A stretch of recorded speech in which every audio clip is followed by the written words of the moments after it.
Esses testes serão vendidos nas farmácias.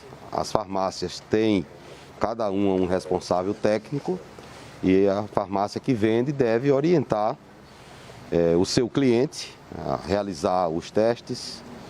Também as indústrias que fabricam os testes devem deixar acessíveis tutoriais explicando como se realiza o teste e deve haver a notificação do resultado na plataforma das próprias indústrias que vendem os testes, né?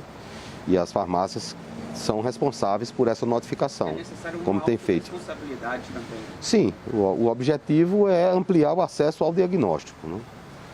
E é isso que nós queremos. Por outro lado, também existe os laboratórios que realizam testes, os hospitais. Há uma carência de testes a nível mundial. O Ministério da Saúde tem distribuído testes rápidos para os estados e para os municípios. Esse mês de janeiro serão 28 milhões de testes. No mês de fevereiro já assegurados 7,8 milhões. O Brasil, ele fortaleceu o complexo industrial da saúde, né?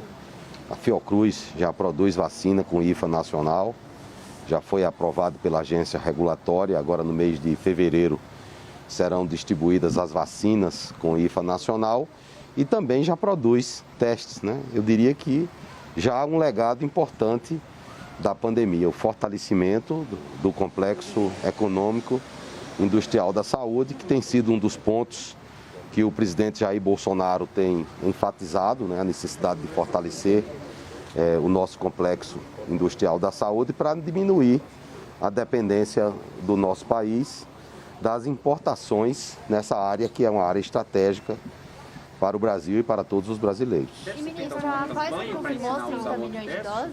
Então, essa responsabilidade é de quem vende o teste, no caso as farmácias, né? Naturalmente que o Ministério da Saúde acompanha essa questão com atenção. Ou os fabricantes, caso queira. Os fabricantes eles já fazem, né? Eles têm interesses, né, em distribuir o produto e vender naturalmente, né? Só para ficar claro, ministro, o autoteste é para venda, né? Não vai ter a rede pública não vai Se quiser disponibilizar. doar para a população brasileira seria uma boa coisa, né? Mas venda, né? Eu mesmo, quando eu estive nos Estados Unidos, em quarentena por conta da Covid, eu adquiri testes e realizei lá. E quando o teste ficou negativo, eu fiz o RT-PCR, deu normal e eu pude voltar para o meu país, para ajudar o povo brasileiro no enfrentamento à pandemia da Covid-19. E agora, ministro, nessa nota tem um dado que diz que agora em janeiro aumentou em 200%, né, os casos positivos. O Ministério já avalia uma pressão no sistema de saúde? Como é que está? Eu falo todos os dias para vocês, né? Todos os dias. O que é que eu falo? Necessário ampliar a cobertura da segunda dose. Os estados onde há uma cobertura menor, a necessidade da dose de reforço. O governo federal em nenhum momento estimulou festas e aglomerações no final do ano. Falei para vocês que nós estamos fortalecendo o nosso sistema de saúde. Habilitamos de maneira definitiva mais 6.500 leitos de terapia intensiva, 2,6 bilhões de reais. Nós fortalecemos a capacidade logística do Ministério da Saúde em apoiar os estados e os municípios. A questão do oxigênio foi reforçado. Hoje os hospitais têm uma condição melhor com tanques criogênicos. Foi facilitado a importação de caminhões com tanques criogênicos. A Força Aérea Brasileira, de maneira muito organizada, distribuiu o oxigênio na crise de Manaus. E hoje, se nós tivermos uma pressão sobre o sistema de saúde da mesma monta que tivemos em março, abril de 2021, o sistema de saúde está muito mais preparado. Agora, acompanhando o que tem acontecido em países que têm uma campanha de vacinação forte e um nível de população vacinada como o nosso, então é possível ter-se a esperança que nós vamos ter casos e não ter tanto caso que requeira hospitalização assim. Assistimos, de acordo com a diminuição de hospitalizações, os estados e municípios que pediram a desabilitação de leitos de terapia intensiva, né? Então agora muitos dos estados que informam uma ocupação maior, um percentual de ocupação maior, isso não quer dizer que é porque tem um número de internação maior. Às vezes é porque o número de leitos disponíveis ficou menor em face da desabilitação. O governo tem condição de dobrar o número de leitos de terapia intensiva. O senhor acredita que a gente está passando por uma terceira onda, como o CONAS? Não tem dúvida que nós temos um aumento de casos, né? Não é o CONAS, é o que a gente verifica de fato, né? É uma terceira onda? Bom, vamos observar o comportamento da evolução dos casos, né? E naturalmente que há um aumento de número de casos. E isso pode ser considerado, sim, uma terceira onda em função da Ômicron, né? E, ministro, a Pfizer confirmou os 30 milhões de doses até março? O que nós falamos? Que nós tínhamos 20 milhões de doses de vacina infantil acertados para distribuição até o final de março, né? E a Pfizer, ela nos garantiu que pode entregar mais 10 milhões. Eu até já anunciei no Twitter, né? Isso reforça o compromisso do governo federal, do Ministério da Saúde, em distribuir vacinas com a população brasileira. Já foram mais de 400 milhões de doses de vacinas distribuídas para os brasileiros. A campanha de vacinação do Brasil é muito bem sucedida. A que eu atribuo esse sucesso? Primeiro, a cultura de vacinação da nossa população. Segundo, a política do governo federal de não obrigar os brasileiros a tomar vacina. Ninguém gosta de fazer as coisas obrigado. Então, a liberdade é um pressuposto fundamental para o sucesso da nossa campanha de vacinação. E assim será. E é assim que nós venceremos a pandemia, respeitando a vida das pessoas, respeitando a liberdade dos brasileiros, levando uma palavra de confiança a cada um dos brasileiros, especialmente em relação aos pais e mães que decidirem vacinar os seus filhos, e o Ministério da Saúde estará sempre à disposição de todo o Sistema Único de Saúde do Brasil. Ministro, esse alerta da Fiocruz... Que as doses que foram destinadas vão acabar no mesmo dia. Há alguma previsão de adiantamento de quando essas 10 milhões de doses chegariam para suprir a necessidade dos estados? Bom, em primeiro lugar, eu não sou profeta para estar prevendo o futuro, né? A Anvisa estabeleceu condições para a vacinação e o que nós observamos mesmo é doses não aplicadas em muitos estados do Brasil. Isso é fato, né? E que todas as doses de vacina foram distribuídas pelo governo do presidente Jair Bolsonaro. No passado, ouvimos muitas narrativas. Consórcio de A, de B, vacinas que vinham do espaço. Do ponto de vista prático, o que nós temos? As vacinas distribuídas pelo Ministério da Saúde, através de uma estratégia diversificada, organizada, que valorizou a pesquisa, que valorizou o fortalecimento do complexo industrial da saúde. Hoje nós já temos vacinas produzidas com IFA nacional. Vacina de Oxford só existe por conta do Brasil. Mais de 50% dos sujeitos da pesquisa são brasileiros. O compromisso do governo federal com a pesquisa.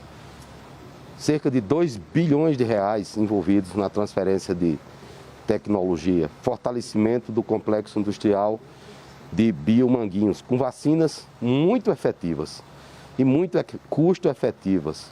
Parceria com a farmacêutica Pfizer-BioNTech, aquisição de 300 milhões de doses de vacinas e vacinas que já podem ser atualizadas para variantes do vírus, que contemplam todas as faixas etárias incluídas no Plano Nacional de Operacionalização da Vacina contra a Covid. Então, em vez de trabalhar com profecias, nós trabalhamos com políticas públicas efetivas, né? E nesse momento é pedir a colaboração, sobretudo dos governadores, dos secretários estaduais, dos secretários municipais e dos prefeitos, para que nós consigamos aplicar a segunda dose e a dose de reforço naqueles que não tomaram, porque é fundamental para que consigamos, dessa forma, reduzir a pressão sobre o sistema de saúde.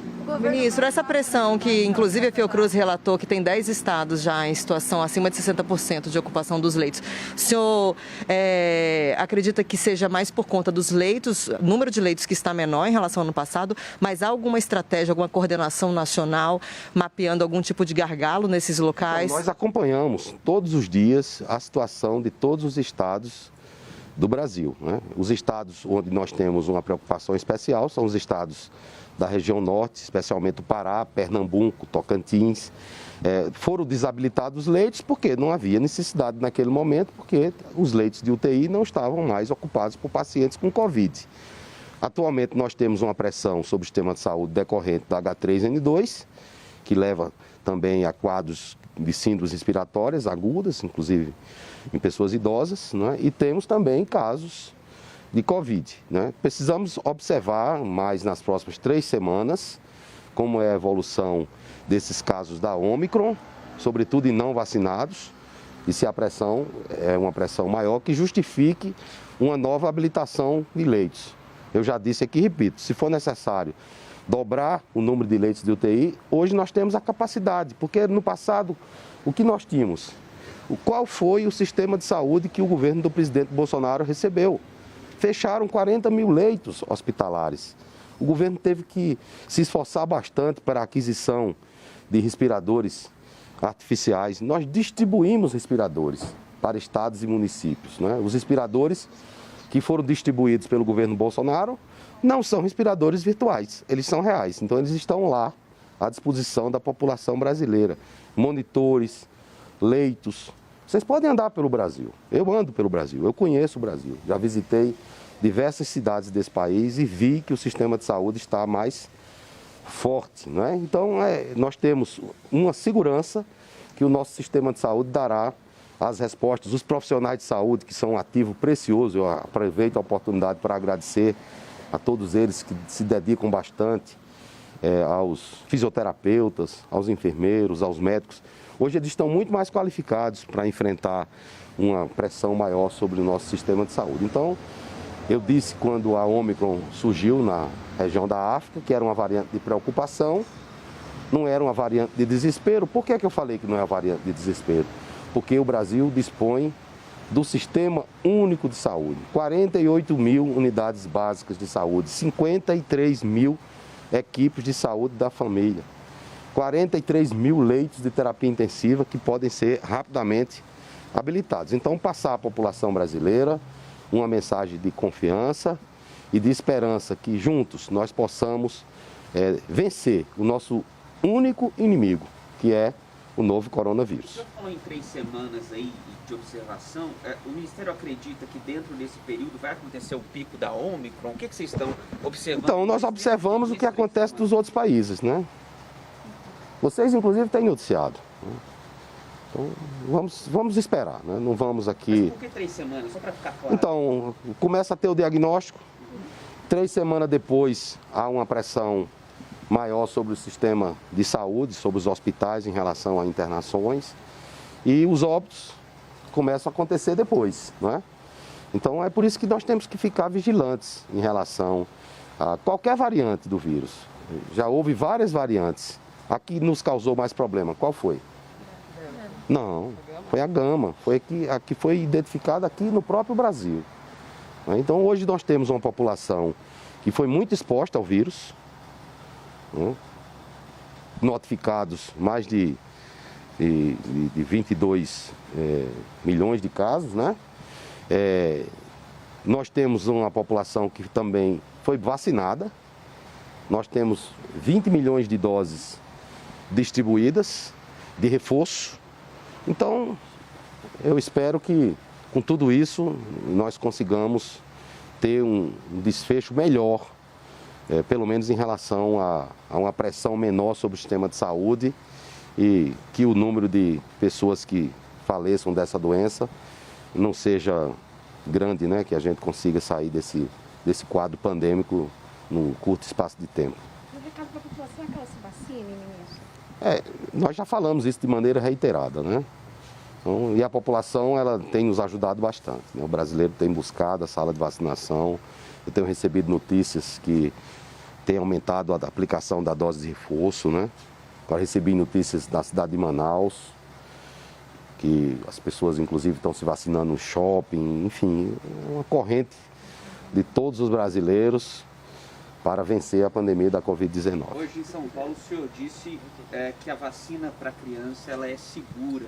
Foi a primeira vez que o senhor disse isso dessa forma, assim, contundente, que ela é segura, que os pais podem confiar? Foi a primeira O que é que eu falei para vocês? Que as vacinas eram seguras segundo as avaliações da agência regulatória. Quem faz a avaliação de segurança é a agência regulatória. O que eu disse nada mais é do que está na recomendação que o Ministério colocou em consulta pública, que foi colocada como a posição final do Ministério. Eu falei que tinham sido aplicados 8 milhões de doses, não disse novidade nenhuma, nenhuma. O que nós queremos é que os pais decidam o que é melhor para os filhos. Nós não vamos obrigar os pais a vacinar seus filhos. O Plano Nacional de Operacionalização da Vacinação contra a Covid-19 decorre no contexto de uma emergência sanitária. E o governo Ministro. vai usar a Coronavac, se ela for aprovada pela Anvisa, para crianças? Eu também já falei isso. É necessário que a Anvisa se posicione. Mas Na só hora se que a posicionar. Anvisa... Então, aí nós teremos que analisar o posicionamento da Anvisa, analisar os aspectos técnicos, a política pública. Quem define é o Ministério da Saúde, não é nenhuma agência regulatória. Vocês podem pesquisar e verificar quantos produtos, quantos fármacos, quantos dispositivos existem aprovados pela Anvisa e que não faz parte de política pública. Esse debate, essa dualidade, ela não existe. A Anvisa cumpre a função dela, que é fazer a regulação do setor que incumbe a Anvisa. Mas o responsável pela política pública é o Ministério da Saúde. Mas a Coronavac não poderia agilizar a vacinação infantil? A Anvisa tem que se manifestar. Depois que a Anvisa se manifestar, nós vamos ver os termos da aprovação da Anvisa e pode ser incluída no Programa Nacional de Operacionalização da Vacinação contra a Covid-19. Agora, é necessário que a Anvisa faça a avaliação dela. Já estamos no pico da Ômicron ou isso ainda está por vir, ministro? Bom, vamos esperar, né? A gente tem que esperar para verificar como é que vai ser a evolução da Ômicron aqui no Brasil. Eu torço que seja algo parecido com o da Espanha. Em aumento de casos, os óbitos não aumentaram, os hospitais não estão pressionados. A África do Sul, a gente já tem notícia que está caindo os casos. Então, vamos esperar, O pessoal. senhor também acredita que a Ômicron seja o início do fim da pandemia? Bom, vamos esperar, pessoal. Eu sou ministro da Saúde. Eu desejaria bastante que isso acontecesse. Pelo menos eu trabalho por isso, todos os dias. Vocês são testemunhas. Tá? Agora vamos esperar e aí a gente faz um prognóstico mais definitivo, tá bom? Obrigada, ministro. Obrigada, Boa noite, obrigada. senhor, tá?